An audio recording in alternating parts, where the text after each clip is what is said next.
നമസ്കാരം. ഡോക്ടറോട് ചോദിക്കാം തത്സമയ ഫോണിംഗ് പരിപാടിയിലേക്ക് എല്ലാ മാന്യ ശ്രോതാക്കൾക്കും സ്വാഗതം. അപ്പോൾ ഇന്ന് നമ്മൾ ചർച്ച ചെയ്യുന്ന ഒരു വിഷയം എന്ന് പറയുന്നത് പ്രമേയ സംബന്ധമായ വൃക്കാരോഗങ്ങളെ കുറിച്ചാണ്.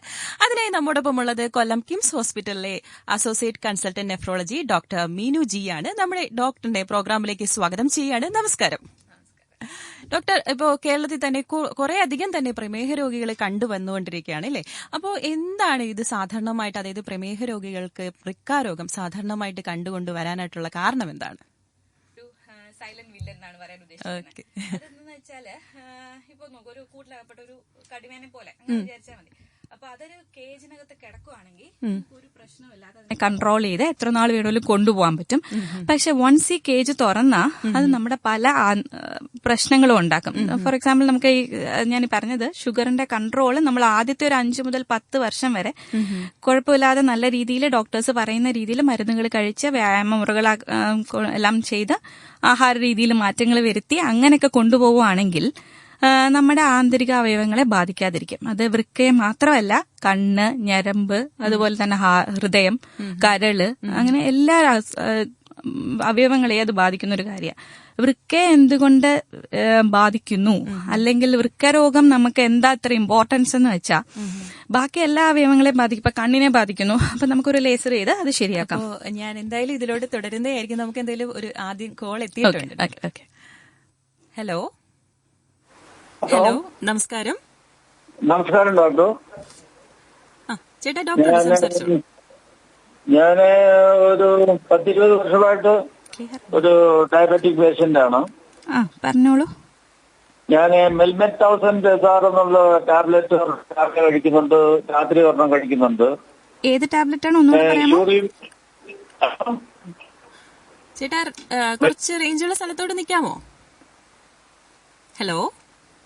ഓക്കെ, ഇപ്പൊ കേൾക്കാമോ?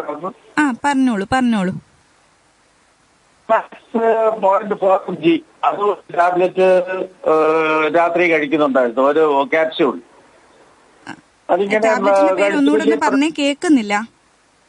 ഹലോ, പറഞ്ഞോളൂ. ടാബ്ലറ്റിന്റെ പേര് ഒന്നുകൂടെ ഒന്ന് ക്ലിയർ ആയിട്ട് പറയാമോ? മെൽമെറ്റ് 1000 SR. ടെൽമി സർട്ടൻ അതാണോ പറഞ്ഞത്? മെൽമെറ്റ് 1000 SR. ഓക്കെ. അത് രാവിലെ പോയിട്ട് ഓരോ ടാബ്ലറ്റ് കഴിക്കുന്നുണ്ട്. ശരി. യൂറിമാക്സ് 0.4 mg അത്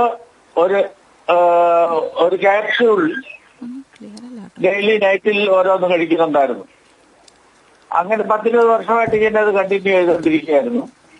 പക്ഷേ ഈ അടുത്ത സമയത്തായിട്ട് ഒരിക്കൽ കൂടെ, നേരത്തെ പറഞ്ഞത് എനിക്ക് കേട്ടില്ലായിരുന്നു, ഒരിക്കൽ കൂടെ പറയാമോ? മെൽമെറ്റ് എന്നുള്ള ടാബ്ലറ്റ് രാത്രി കഴിക്കുന്നുണ്ട്, പിന്നെ എന്തായിരുന്നു പറഞ്ഞത്? രാത്രിയും രാവിലെയും കഴിക്കുന്നുണ്ട് ഓരോ ടാബ്ലറ്റ്. ശരി. മെൽമെറ്റ് രാത്രിയും രാവിലെയും കഴിക്കുന്നുണ്ട്, പിന്നെ യൂറിമാക്സ് 0.4 mg. ഓക്കെ, യൂറിമാക്സ് കഴിക്കുന്നുണ്ട്. ശരി. ഇത് കഴിച്ചോണ്ടിരിക്കുകയായിരുന്നു 10-20 വർഷമായിട്ട് കഴിച്ചോണ്ടിരുന്നത്. ഓക്കെ. ഇപ്പൊ സമീപകാലത്ത് രാത്രിയിൽ പല പ്രാവശ്യം യൂറിൻ പാസ് ചെയ്യുന്നതിന് എഴുന്നേൽക്കേണ്ടി വരുന്നു. കൂടുതൽ തവണ യൂറിൻ പാസ് ചെയ്യാനായിട്ട് രാത്രി എഴുന്നേൽക്കേണ്ടി വരുന്നു. അതെ. അതിപ്പോ 2 പ്രാവശ്യം മതിയായിരുന്നു, ഇപ്പൊ 4 പ്രാവശ്യം എഴുന്നേൽക്കേണ്ടി വരുന്നു. ശരി. അതിപ്പം കുറച്ച് നാളായിട്ട് കൂടിയതാണോ? ഹലോ. അത് ഈ രാത്രിയിലുള്ള കൂടുതൽ തവണ മൂത്രം പോകുന്നത് കുറച്ച് ഈ അടുത്ത സമയത്തായിട്ട് കൂടിയതാണോ? അതെ, ഈ അടുത്ത സമയത്തായിട്ടാണ് കൂടിയിരിക്കുന്നത്. ശരി. ഷുഗറിന്റെ അസുഖം എത്ര വർഷമായിട്ടുണ്ട്?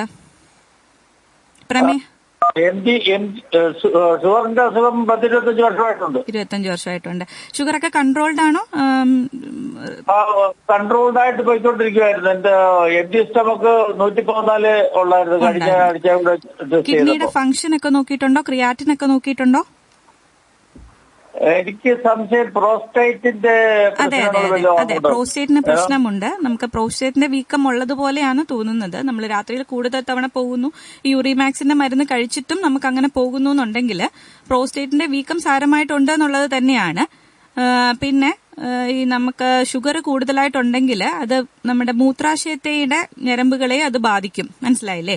അപ്പോൾ അങ്ങനെ വരുമ്പോഴും നമുക്ക് ഈ ഒരു പ്രശ്നം ഉണ്ടാവും. രാത്രിയിൽ കൂടുതൽ തവണ മൂത്രം പോകേണ്ട ഒരവസ്ഥയുണ്ടാവും. അപ്പൊ നമ്മൾ എന്താ ചെയ്യേണ്ടതെന്ന് വെച്ചാൽ ഡോക്ടറെ കണ്ടിട്ട് നമുക്കൊന്ന് സ്കാൻ ഒക്കെ എടുത്ത് നോക്കണം. പ്രോസ്റ്റേറ്റിന്റെ വീക്കം എന്തോരം ഉണ്ടെന്ന് നോക്കണം. പിന്നെ വേറെ ഒരു PSA എന്നൊക്കെ പറഞ്ഞൊരു ടെസ്റ്റ് ഉണ്ട്, ആ ടെസ്റ്റ് ചെയ്ത് നോക്കണം. എന്നിട്ട് നമുക്ക് ഈ മരുന്ന് കൂട്ടണം എന്നുണ്ടെങ്കിൽ കൂട്ടണം. അല്ല പ്രോസ്റ്റേറ്റിന്റെ വീക്കം വളരെ കൂടുതലാണെങ്കിൽ അതിൻ്റെതായ സർജറികൾ അങ്ങനത്തെ ഉള്ളതുണ്ട്. അത് ഡോക്ടർ നോക്കിയിട്ട് തന്നെ പറയാൻ പറ്റുള്ളൂ. അപ്പം ഡോക്ടറെ കണ്ട് നമുക്ക് സ്കാൻ എല്ലാം ചെയ്തിട്ട് തന്നെ തുടർ ചികിത്സകൾ തീരുമാനിക്കാൻ പറ്റുള്ളൂ. ശരി ശരി, താങ്ക്സ്. ഓക്കെ ചേട്ടാ, വിളിച്ചതിൽ സന്തോഷം. ഡോക്ടർ, നമുക്ക് മറ്റൊരു കോൾ കൂടെ വെയിറ്റ് ചെയ്യുന്നുണ്ട്. ശരി. ഹലോ. ഹലോ ഡോക്ടറെ, ഞാൻ നമസ്കാരം. നമസ്കാരം, പറഞ്ഞോളൂ. മോളെ, ഡോക്ടറെ എനിക്ക് 10-20 വർഷം കൊണ്ട് ഷുഗർ ഉണ്ട്. അപ്പൊ ഞാൻ അതിന് ആദ്യമേ ട്രൈബറ്റ് എന്ന് പറഞ്ഞ ഒരു ഗുളികയാ കഴിച്ചത്. ശരി. അപ്പൊ അതിനകത്ത് ലെവലില്ലാത്തതുകൊണ്ട് എനിക്ക് മിസ്റ്റാർഡ് എന്ന് പറഞ്ഞ ഒരു ഇൻസുലിനാണ് ഇപ്പൊ ഞാൻ എടുക്കുന്നത്. ഓക്കെ. അപ്പൊ രാവിലെ 40 എടുക്കും, രാത്രിയില് 35 എടുക്കും. പക്ഷെ എങ്കിലും എനിക്ക് ഷുഗർ കൺട്രോളിലല്ല. അപ്പൊ പിന്നെ എനിക്ക് ജോലിൻ മാക്സ് എന്നും പറഞ്ഞ ഒരു ഗുളികയും കൂടെ ഉണ്ട് ഉച്ചയ്ക്ക് കഴിക്കാൻ. ഏത് ഗുളികയാണ് മോളെ? Jolene max. ശരി ശരി ശരി.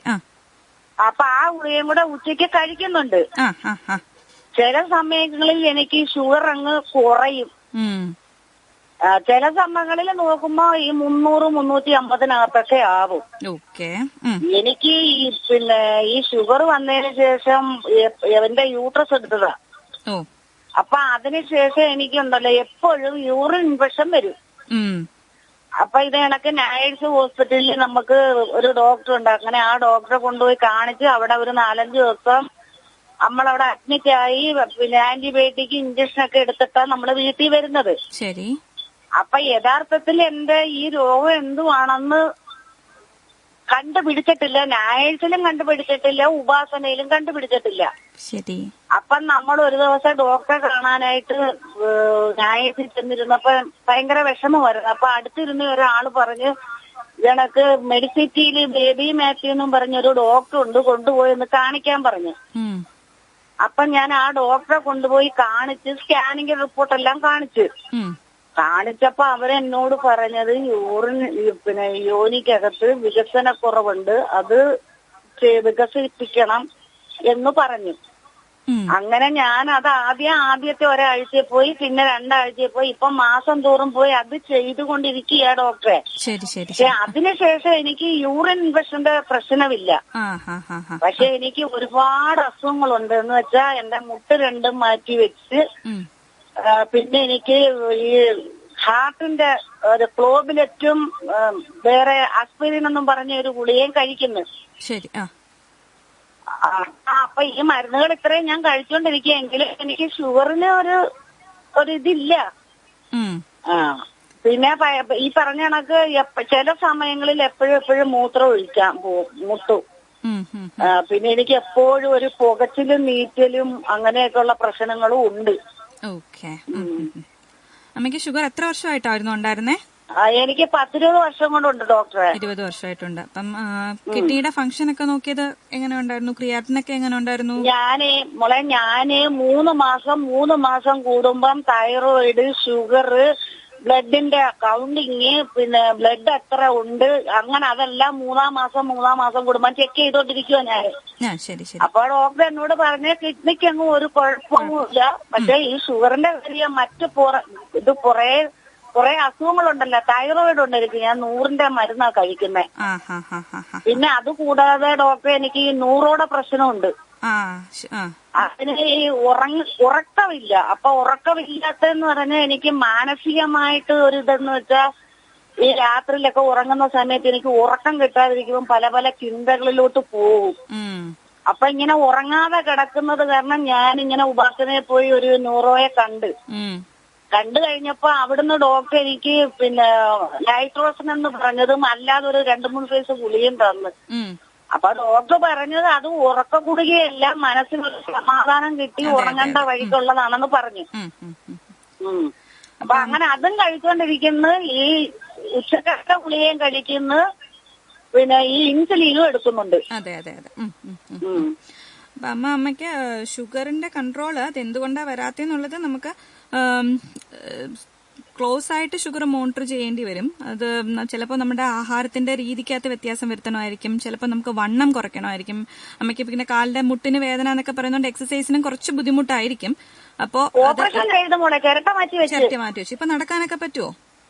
നടക്കുന്നുണ്ട്, എങ്കിലും പിന്നെ നമുക്ക് പഴയ ആ ഒരു നടത്തം എന്തായാലും കിട്ടത്തില്ല. അതെ. അപ്പൊ അമ്മയ്ക്ക് ഹോസ്പിറ്റലിലാ ചെയ്തത്. പറ്റുന്ന രീതിയിലുള്ള എക്സസൈസുകൾ ചെയ്യണം. പിന്നെ ആഹാര രീതിയിൽ നമ്മൾ മധുരമുള്ള സാധനങ്ങളെല്ലാം കുറയ്ക്കുക. നമ്മൾ പിന്നെ കാർബോഹൈഡ്രേറ്റ്സ്, അതായത് ചോറിന്റെ അംശം, ചോറ്, ചപ്പാത്തി, അതൊക്കെ കുറച്ച് പ്രോട്ടീൻ, അതായത് നമ്മൾ പയറുവർഗ്ഗങ്ങള്, ഇലക്കറികള്. ക്രിയാറ്റിൻ നോർമൽ ആയിരുന്നു എന്നല്ലേ പറഞ്ഞത്. അപ്പൊ ഇലക്കറികളൊക്കെ കഴിക്കാം. ഡെയിലി ഏതെങ്കിലും പഴം, അമ്മയ്ക്ക് കഴിക്കാൻ പറ്റുന്ന പഴം, ഈ ഓറഞ്ച്, ആപ്പിൾ കഴിക്കാം, പപ്പായ കഴിക്കാം, അങ്ങനത്തുള്ള പഴങ്ങൾ ഇൻക്ലൂഡ് ചെയ്യണം. അങ്ങനെയും കൂടെ നമ്മൾ ഡയറ്റും കൂടെ ഒന്ന് ശരിയാക്കിയെങ്കിൽ മാത്രമേ ഷുഗർ കൺട്രോൾ ആവുള്ളൂ. ഷുഗർ കൺട്രോൾ ആയെങ്കിൽ മാത്രമേ ബാക്കി എല്ലാ അവയവങ്ങൾക്കും നേരെ വർക്ക് ചെയ്യാൻ പറ്റുള്ളൂ. ഇൻഫെക്ഷൻ വരാതിരിക്കുകയും ന്യൂറോയുടെ പ്രശ്നം മാറുകയും കണ്ണിന്റെ പ്രശ്നമൊക്കെ ശരിയാവുകയും ചെയ്യുന്നതൊക്കെ ഷുഗർ കൺട്രോൾ ചെയ്താലേ പറ്റുള്ളൂ. മനസ്സിലായില്ലേ? എനിക്ക് ഭയങ്കര വിശപ്പാ ഡോക്ടറെ. ഭയങ്കര വിശപ്പെന്ന് പറഞ്ഞാൽ നമ്മള് എന്തെങ്കിലും കഴിച്ചു ഒരു 10 മിനിറ്റ് കഴിഞ്ഞാൽ പിന്നെ എനിക്ക് ഭയങ്കര വിശപ്പാ. ആ സമയത്തമ്മ ചോറ് പോലത്തുള്ള സാധനങ്ങൾ കഴിക്കാതെ ആപ്പിളോ അല്ലെങ്കിൽ പപ്പായ, നമുക്ക് വീട്ടിലൊക്കെ കിട്ടുന്ന പപ്പായ ഇല്ലേ, അത് അധികം പഴുക്കാത്ത പപ്പായ, അതൊന്നും നമുക്ക് ഷുഗർ പെട്ടെന്ന് കൂട്ടത്തില്ല. അതൊക്കെ കഴിക്കാം. ആപ്പിൾ കഴിക്കാം. ആപ്പിൾ ഷുഗർ കൂട്ടത്തില്ല കേട്ടോ. പിന്നെ വെജിറ്റബിൾസില് ഈ കുക്കുംബറൊക്കെ ഇല്ലേ, അതൊക്കെ അരിഞ്ഞ് കഴിക്കാം. പയറ് മുളപ്പിച്ച് പുഴുങ്ങി കഴിക്കാം. അതൊന്നും ഷുഗർ അത്ര പെട്ടെന്ന് കൂട്ടുന്ന സാധനങ്ങളല്ല കേട്ടോ. ശരി, ഓക്കെ. അപ്പോൾ എന്തായാലും വിളിച്ചതിൽ സന്തോഷം ഡോക്ടർ. എനിക്ക് തോന്നുന്നു മറ്റൊരു കോളൂടെ നമ്മളെ വെയിറ്റ് ചെയ്യുന്നുണ്ട്. ഹലോ. ഹലോ, ഞാനാ. പറഞ്ഞോളൂ ഡോക്ടറെ. എനിക്ക് 46 വയസ്സുണ്ട്. ശരി. എനിക്ക് ഷുഗർ കൂടിയിട്ട് ഇപ്പൊ ഒരു 5 വർഷം കഴിഞ്ഞു. ഷുഗർ കൂടുന്നു 450 ആദ്യം കൂടി, പിന്നെ 350, 300, എന്നാലും ഒരു 200 താരത്തില്ല. അങ്ങനെ ഗുളിക ഗ്ലിംസ്റ്റർ എന്ന് പറയുന്ന ഒരു MU എന്നുള്ള ഗുളിക കഴിക്കുന്ന ഞാൻ. ഗ്ലൈമിയാണോ? ഏതായിരുന്നു പറഞ്ഞേ? ഏതായിരുന്നു ഗുളികയുടെ പേര്? ഗ്ലിംസ്റ്റർ. ഓക്കെ. അത് 2 നേരം കഴിക്കാനാ ഡോക്ടർ പറയുന്നത്. പിന്നെ ഞാൻ ചോറൊന്നും അങ്ങനെ കഴിക്കത്തില്ല. ചിലപ്പോ മധുരമൊക്കെ കിട്ടിയാ കഴിക്കും. പിന്നെ ശരീരത്തിന് ഭയങ്കര ക്ഷീണം, ശരീരം വണ്ണം ഉള്ളതാ. ഓക്കെ. അന്നേരം ഇനിയിപ്പോ ഗുളികകൾ നിർത്താൻ എന്തായാലും പറ്റത്തില്ല. BP ഉണ്ട്. അതിന് മുന്നേ ഉണ്ടോ BP? കൊച്ചുങ്ങടെ പ്രസവമൊക്കെ ആയിട്ട് 20 വർഷമായിട്ട് ഉണ്ടെങ്കിലും ഇപ്പൊ ഗുളിക 10 വർഷം കൊണ്ട് BPയുടെ കഴിക്കുന്നത്. ശരി. ഷുഗറിന്റേത് ഒരു 5-6 വർഷമായിട്ട് കഴിക്കുന്നു. ശരി. കിഡ്നിയുടെ ചെക്കൊക്കെ ചെയ്തിട്ടുണ്ടോ? യൂറിനില് മൂത്രത്തില് പത പോലെയോ അങ്ങനെ ഒന്നും വരാറില്ലല്ലോ? അങ്ങനെ വലിയ കുഴപ്പമില്ല. മൂത്രം ടെസ്റ്റ് ചെയ്തിട്ടുണ്ടല്ലോ അല്ലേ? പ്രോട്ടീന്റെ അളവൊക്കെ നോക്കിയിട്ടുണ്ടല്ലോ അല്ലേ? ക്രിയാറ്റിനൊക്കെ ടെസ്റ്റ് ചെയ്തിട്ടുണ്ട്. മൂത്രം ചില സമയത്ത് എപ്പോഴും പോണോന്ന് തോന്നും, അങ്ങനൊക്കെ പോകും. ടെസ്റ്റ് ചെയ്തിട്ടുണ്ടല്ലോ അല്ലേ? ഡോക്ടറെ കണ്ടിട്ട് മൂത്രമൊക്കെ ടെസ്റ്റ് ചെയ്തിട്ടുണ്ടല്ലോ അല്ലേ? പ്രോട്ടീന്റെ അളവൊക്കെ നോക്കിയിട്ടുണ്ടല്ലോ? ടെസ്റ്റ് ചെയ്തിട്ടില്ല. ഓക്കെ. കണ്ണിന്റെ കാഴ്ചയൊക്കെ നോക്കിയതാണോ? കണ്ണിന് കാഴ്ചയ്ക്കും പ്രശ്നങ്ങളൊക്കെ ഉണ്ട്. കാണാൻ ഇപ്പൊ വലുതായിട്ട് പറ്റത്തില്ല. കണ്ണാടി ഏതെങ്കിലും ഇട്ട് വെച്ചാല് കണ്ണ് കാണിക്കണം ഈയിടെ. അപ്പം നമുക്കിപ്പോ 5 വർഷമായിട്ടേ ഷുഗർ ഉള്ളൂ എന്നുണ്ടെങ്കിലേ ഈ ഷുഗറിന്റെ തുടക്ക സമയമാണ്. അപ്പം ഈ സമയത്ത് നമ്മൾ ഷുഗർ നന്നായിട്ട് കൺട്രോൾ ചെയ്താൽ ബാക്കി അവയവങ്ങളെ ബാധിക്കാതിരിക്കുക. അത് തന്നെയാണ് ഞാനിപ്പോ പറഞ്ഞുകൊണ്ടിരുന്നതും. നമ്മുടെ ബാക്കി അവയവങ്ങളെല്ലാം ബാധിക്കുന്നത് ആദ്യത്തെ ഒരു 5 മുതൽ 10 വർഷത്തോളം നമ്മുടെ ഷുഗറിന്റെ കൺട്രോൾ എങ്ങനെയുണ്ട് എന്നുള്ളതനുസരിച്ചിട്ടാണ്. അപ്പൊ ഈ ഇടയ്ക്കിടയ്ക്ക് മധുരം കഴിക്കുന്നതും ഒഴിവാക്കണം കേട്ടോ. അതും നമുക്ക് പ്രശ്നമാണ്. ഷുഗറിന്റെ കൺട്രോൾ എന്ന് പറഞ്ഞാൽ എപ്പോഴും ഒരുപോലെ ഇരിക്കണം. നമ്മൾ ട്രീറ്റ്മെന്റിലാണെങ്കിൽ നമ്മൾ HbA1c എന്ന് പറയുന്നത് 6.5 താഴെയും നമ്മളുടെ ഫാസ്റ്റിംഗ് ഷുഗർ ഒരു 110-100 ഇടയ്ക്കുമായിരുന്നാലാണ് ഏറ്റവും നല്ലത്. അങ്ങനെ ഇരുന്നാൽ നമുക്കിപ്പോൾ വേറെ വലിയ മൂത്രത്തിൽ പത ഇപ്പൊ കാണത്തില്ല. നമുക്ക് കണ്ണിന്റെ കാഴ്ചയ്ക്ക് ചെറിയൊരു മങ്ങലേ ഇപ്പൊ കാണത്തുള്ളൂ. പക്ഷെ ഇപ്പൊ നമ്മൾ കൺട്രോൾ ചെയ്തില്ല എന്നുണ്ടെങ്കിൽ 10 വർഷമൊക്കെ ആകുമ്പോഴത്തേനും നമുക്ക് ബാക്കി അവയവങ്ങളെ അത് ബാധിക്കാൻ തുടങ്ങും. അപ്പോ നമ്മൾ ഡോക്ടറെ ഒരു ഫിസിഷ്യനെ ആയിരിക്കുമല്ലോ കാണുന്നുണ്ടാവും. അപ്പൊ ഡോക്ടറെ കാണുമ്പോൾ യൂറിൻ എന്തായാലും ടെസ്റ്റ് ചെയ്യണം. അതിൽ പ്രോട്ടീൻ ഉണ്ടോ എന്നുള്ളത് നോക്കണം. പ്രോട്ടീൻ പോകുന്നുണ്ടെങ്കിൽ നെഫ്രോളജി ഡോക്ടറിനെ എന്തായാലും കാണണം. പ്രോട്ടീൻ കുറയ്ക്കാനുള്ള മരുന്നുകൾ ഇപ്പോൾ ഉണ്ട്, അത് സ്റ്റാർട്ട് ചെയ്യണം. ഷുഗറിന്റേത് നമ്മൾ മധുരം കഴിവതും ഒഴിവാക്കുക. എന്തോ എന്തായാലും മൂത്രമൊഴിക്കുന്ന അത് എപ്പോഴും ഇല്ല. ചില സമയങ്ങളിൽ രാത്രിയിൽ ഉറങ്ങാതെ കിടക്കുവാണെങ്കിൽ പിന്നെ എപ്പോഴും അതേ ഉള്ളൂ. മനസ്സിലായി. അപ്പൊ അത് എന്തായാലും ടെസ്റ്റ് ചെയ്യണം. മൂത്രത്തിൽ പതയുണ്ടോ എന്നുള്ളത് നോക്കണം. കണ്ണിന്റെ റെറ്റിന എന്ന് പറയും, റെറ്റിനോപ്പതി ഉണ്ടോ എന്നുള്ളത് നോക്കണം. അതെല്ലാം ഫസ്റ്റ് നമ്മൾ കണ്ടുപിടിച്ചു കഴിഞ്ഞിട്ട് ഒന്നും പ്രശ്നമില്ലെങ്കിലും എല്ലാ വർഷവും അതിന്റെ സ്ക്രീനിങ് ടെസ്റ്റുകൾ നമ്മൾ ചെയ്തുകൊണ്ടേയിരിക്കണം. കാരണം ഇത് രണ്ടും നമ്മൾ ആദ്യം അഫക്റ്റ് ആവുമ്പോൾ, നമുക്ക് എന്തെങ്കിലും ഒരു പ്രശ്നം ഉണ്ടാവുമ്പോൾ നമുക്ക് സിംറ്റംസ് ലക്ഷണങ്ങളൊന്നും ഉണ്ടാവത്തില്ല. അതിന്റെ മൂർധന്യാവസ്ഥ എത്തുമ്പോഴേ നമുക്ക് ലക്ഷണങ്ങൾ വരുള്ളൂ. അപ്പൊ ഇപ്പൊ ഇല്ലെങ്കിലും എല്ലാ വർഷവും നമ്മൾ ടെസ്റ്റ് ചെയ്യണം. ഷുഗറിൻ്റെത് അമ്മ ആഹാരത്തിന്റെ കൂടെ തന്നെ ഒരു മോഡറേറ്റ് എക്സസൈസ് എന്ന് നമ്മൾ പറയും, ഒരു 30 മുതൽ 45 മിനിറ്റ് വരെ നടക്കാൻ പറ്റുമെങ്കിൽ വളരെ നല്ലത്. നടക്കണം. എനിക്ക് ഒരു കാല് തേയ്മാനം അങ്ങനെ എന്തെങ്കിലും ഉണ്ടോ? കാലിനൊരു വൈകല്യം ഉള്ളത്, അതുകൊണ്ട് നടക്കണം. ഡോക്ടറിന്റെ അടുത്ത് പറഞ്ഞു ഇങ്ങനെ നടക്കണമെന്നുണ്ടെങ്കിൽ മിഷ്യൻ ചവിട്ടും. അന്നേരം ഡോക്ടർ പറഞ്ഞു കുഴപ്പമില്ല, ചവിട്ടി തയ്ക്കുന്നോണ്ട് കുഴപ്പമില്ല, പിന്നെ നല്ല വയറൊക്കെ ഉണ്ട്. വണ്ണം ഉണ്ടെങ്കിൽ വണ്ണം കുറയ്ക്കാനും കൂടെ നോക്കണം. ഈ വറുത്തത് പൊരിച്ചത് കഴിക്കരുത്. ഉപ്പിന്റെ അളവ് കുറയ്ക്കുക, അച്ചാറ് കുറയ്ക്കുക. അതൊക്കെ കുറച്ചാൽ തന്നെ നമുക്ക് കുറച്ച് വണ്ണം കുറയ്ക്കാൻ പറ്റും. വെജിറ്റബിൾസ് ക്രിയാറ്റിന്റെ അളവൊക്കെ നോർമൽ ആണെങ്കിൽ വെജിറ്റബിൾസ് ഇൻക്ലൂഡ് ചെയ്യണം. പഴങ്ങള് നമുക്ക് കഴിക്കാവുന്നത് ആപ്പിള്, പപ്പായ, പേരയ്ക്ക അങ്ങനത്തെ പഴങ്ങൾ ഇൻക്ലൂഡ് ചെയ്യണം. വെള്ളം കുടിക്കണം നന്നായിട്ട്. ചൂടുകാലമാണ്, ക്രിയാറ്റിനൊക്കെ കുഴപ്പമില്ല. അമ്മയ്ക്ക് കാലിൽ നീരൊന്നും ഇല്ലാന്നുണ്ടെങ്കിൽ വെള്ളവും നന്നായിട്ട് കുടിക്കണം. ചിലപ്പോ നമ്മളിങ്ങനെ ഇരിക്കുമ്പോഴേ നമ്മുടെ ചുണ്ടും നാക്കും എല്ലാം ഉണങ്ങി ചിലപ്പോ നമുക്ക് വിശപ്പില്ലായിരിക്കും, പക്ഷെ പെട്ടെന്നൊരു വിറയലും ഉണ്ടാവും. അത് ഷുഗറിന് വ്യതിയാനം വരും അമ്മ, പെട്ടെന്ന് വ്യതിയാനം വരും. നമ്മള് കറക്റ്റ് ആയിട്ട് കൺട്രോൾ ഇല്ലെങ്കിൽ പെട്ടെന്ന് വ്യതിയാനം വരും. അപ്പോഴാണ് ഈ സിംറ്റംസ് ഒക്കെ നമുക്കിപ്പോ ചോറൊക്കെ എല്ലാ സാധനം ഉണ്ടെങ്കിലും നമ്മൾ ചിലപ്പോ കഴിക്കാതെ ഇപ്പൊ വേണ്ട വിശപ്പൊന്നും ഇല്ലല്ലോ എന്നായിരിക്കും. പക്ഷെ ചിലപ്പോ നമ്മൾ അപ്പുറത്തോട്ട് പോകുമ്പോഴായിരിക്കും ആ നിമിഷം ഒരു വിറയൽ വന്നിട്ട് നമുക്ക് ഭയങ്കര വിഷം. അപ്പൊ തണുത്തത് എന്തെങ്കിലും കഴിക്കണമെന്നുള്ള ഒരു ഉപ്രാളം ഉണ്ടാവും നമുക്ക് അന്നേരം. ശരി അമ്മ. അപ്പൊ ഈ പറഞ്ഞ പോലെ ഷുഗറിന്റെ കൺട്രോളാണ് മെയിൻ ആയിട്ടുള്ളത് കേട്ടോ. മധുരം ഒട്ടും കഴിക്കരുത്. ശരി. ഓക്കെ അമ്മ, വിളിച്ചതിൽ സന്തോഷം. അപ്പോൾ കേട്ടുകൊണ്ടിരിക്കുന്നത് ഡോക്ടറോട് ചോദിക്കാം തത്സമയ ഫോണിംഗ് പരിപാടിയാണ്. ഡോക്ടർ മറ്റൊരു കോള് കൂടെ നമ്മളെ വെയിറ്റ് ചെയ്യുന്നുണ്ട്. ശരി. ഹലോ. ഹലോ, നമസ്കാരം. നമസ്കാരം. ഡോക്ടറുണ്ട്, സംസാരിച്ചോളൂ. പറഞ്ഞോളൂ. നമസ്കാരം ഡോക്ടറെ. നമസ്കാരം, പറഞ്ഞോളൂ. എന്റെ വൈഫിന് 45 വർഷമായിട്ട് ഷുഗറുണ്ട്. ശരി. ഇപ്പം 350 കുറയത്തില്ല. ഗുളിക കഴിക്കുന്നുണ്ട്. ഇടയ്ക്ക് ഇൻസുലിൻ എടുത്ത് സൈലന്റ് അറ്റാക്ക് ആയി. ശ്യാം ഡോക്ടറെ കാണിച്ച് ശ്യാം ഡോക്ടർ ഇൻസുലിൻ നിർത്തിച്ചു. പിന്നെ വിഷമാദികൾ ഈ നേരത്തെ പറഞ്ഞ അമ്മമാരുള്ള വിഷമങ്ങളുള്ള ഉണ്ട്. പിന്നെ ഇങ്ങനെ പോന്ന് ഈ ഇടയ്ക്ക് പിന്നെ കണ്ണ് ഒരെണ്ണം ഓപ്പറേഷൻ ചെയ്തു. തിമിരത്തിന്റെ ഓപ്പറേഷൻ ആണോ ചെയ്തത്?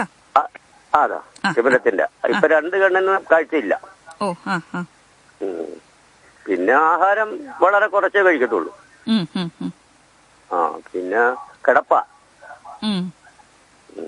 പിന്നെ മറ്റേ ഞാനും 72 വയസ്സുള്ള ഞാനും 70 വയസ്സുള്ള അവളും മാത്രമേ ഉള്ളൂ വീട്ടിൽ. അപ്പൊ ഈ മറ്റുള്ള ഫ്രൂട്ട്സുകൾ മേടിച്ച് കഴിക്കാനൊന്നും നമുക്കൊരു നിവൃത്തിയില്ല. 7-ാം മാസം ആകുമ്പോൾ ഗവൺമെന്റ് കിട്ടുന്ന പെൻഷൻ തരാത്തോണ്ട് വളരെ കഷ്ടത്തില്ല. അല്ലാതെ ഫ്രൂട്ട്സ് ഒക്കെ മേടിച്ചു കൊടുക്കണമെന്നൊക്കെ ആഗ്രഹമുണ്ട്. ആപ്പിള് മേടിച്ചു കൊടുക്കണമെന്ന് ആഗ്രഹമുണ്ട്. പക്ഷെ എന്നെ കൊണ്ട് കഴിയത്തില്ല. അപ്പൊ ഈ ഉള്ള ഇച്ചിരി കഞ്ഞി 2 പ്രാവശ്യം കഞ്ഞോളം ഊറ്റി കളഞ്ഞ് അത് കുടി. അങ്ങനെയൊക്കെ ഇങ്ങനെ മുമ്പോട്ട് പോകുന്നു. പിന്നെ ഇടയ്ക്ക് ഒരു 2 ആഴ്ചക്ക് മുമ്പ് ഒരു സംഭവം ഉണ്ടായി. രാത്രി ഒരു 8 മണിയായപ്പോഴത്തേക്ക് ആള് അനക്കമില്ലാതെ കിടക്കുന്നു. അങ്ങനെ അടുത്ത് ഞങ്ങള് ജാനുവരിയുടെ അടുത്ത് ഡോക്ടറെ അടുത്ത് കൊണ്ടുപോയി. കൊണ്ടുപോയപ്പോ ഷുഗർ ഇല്ല, ലോ ആയിരുന്നല്ലേ? ലോ ആൾ തീർന്നു എന്ന് പറഞ്ഞു. പിന്നെ അവിടുന്ന് ഈ ഗ്ലൂക്കോസ് ഒക്കെ മേടിച്ച് കലക്കി കൊടുത്ത് അവൾക്ക് എടുത്ത് ഇച്ചിരി കഴിഞ്ഞപ്പം മാറി. അങ്ങനെ ഒരു സംഭവം ഉണ്ടായി. ഇവര് മാർഗം എന്താണെന്ന് എനിക്കും അറിയത്തില്ല. ഇപ്പം ഷുഗറിന് ഇൻസുലിനാണോ എടുക്കുന്നത്?